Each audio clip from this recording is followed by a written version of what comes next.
Well, as you saw, Burlington Mayor Marianne Meed Ward was busy at that rally on the weekend, but just days before that, I had the pleasure of hosting her 2025 State of the City.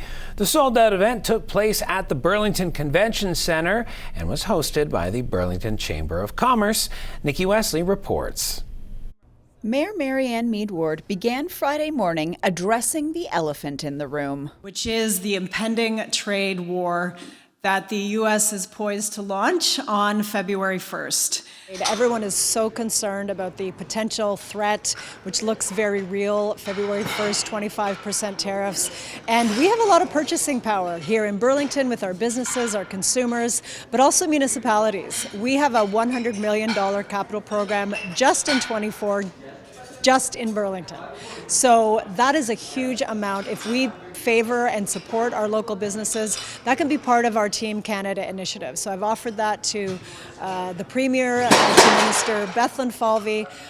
We will be there as municipalities to spread the word, to promote Buy Canadian, and to use our purchasing power to support. And of course, you also touched on housing. What are some things that you're looking to this year to help stem that problem? Well, we are looking at surety bonds, so we've already said instead of a letter of credit, which ties up your debt, which makes it harder for them, developers to get loans to finance a new build, we've done that this year.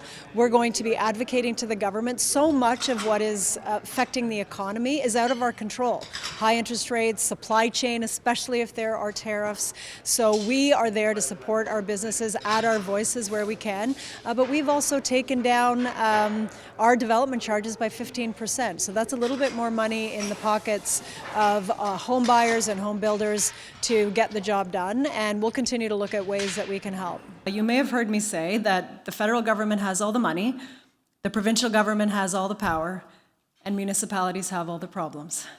We need to reset that balance. Our property tax system was never designed to address the complexity of issues that are now facing municipalities. AMO, FCM, Ontario's big city mayors, we have all been advocating, singing with one voice on this, that we need a new deal for municipalities. One example of that is on mental health and addictions. We have had issues downloaded from other levels of government to municipalities, and I just want to dig in a little bit to that.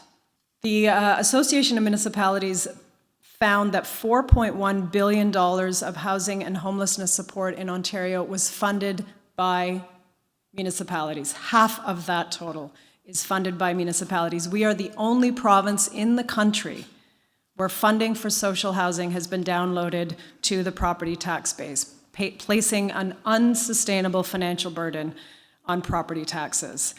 In Halton Region alone, the staff have found that $37.3 million in regional contribution is from provincial downloaded services, from social services where they have not kept pace with growth. So you're funding 1% of your tax bill for provincial downloads, and it's simply unacceptable for the provincial or federal governments to try to balance their books on the backs of municipalities in the property tax system.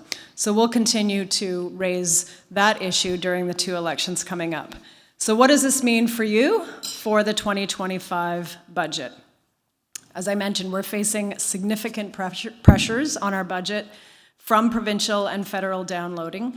Inflation catching up to historic zero or low increases, managing emergencies like COVID, like wild weather, like flooding. We've had 200-year floods in the space of 10 years, and we know there's going to be more weather incidents, and this is putting pressure on our budgets. But it's important to say that we're not alone. When you look at all of the other municipalities in this area, we are the second lowest increase at 5.82 this year for Halton. All of us are in this same situation, and that's why all of us are saying we can't continue to fund the services that our residents need on the property tax base, which does not grow with the economy. For Halton News, I'm Nikki Wesley.